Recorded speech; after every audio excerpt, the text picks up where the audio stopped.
biznes asabim buziladi agar menga kimdir qarab turib erkak kishini omadi bilan o'ynashma deydigan bo'lsa, ey dalboya, menda hech qanaqa omad degan narsa yo'q, bir giraman.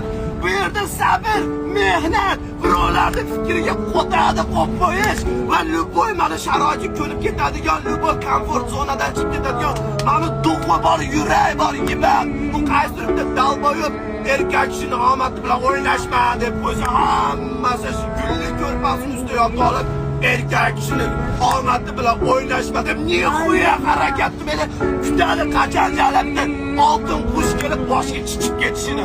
Yiba qo'tagan bo'lmasa turib harakat qilmasin. Yiba u Instagram, TikTokdagi dalboyoblarni kuzatib, o'shalardan inspiration, vdохновление olma naxuy. Harakat qil, o'qidish. Meni mana boshidan kuzatganlar biladi qanaqa yo'llarni bosib o'tganim, qatlarda uxlab yurganim, kimlar meni tashlab ketgani. Nechtasi O'zbekistonga qaytib ketdi. Chidolmadi, sabr qila olmadi. Birovlarning fikriga qo'tadi qo'ygan holatda dars takansa bosish kerak. Akalar uni qilib o'tirib olib, erkak kishini omadi bilan o'ynashma. Babuin bo'l, dalboyob. Babuin.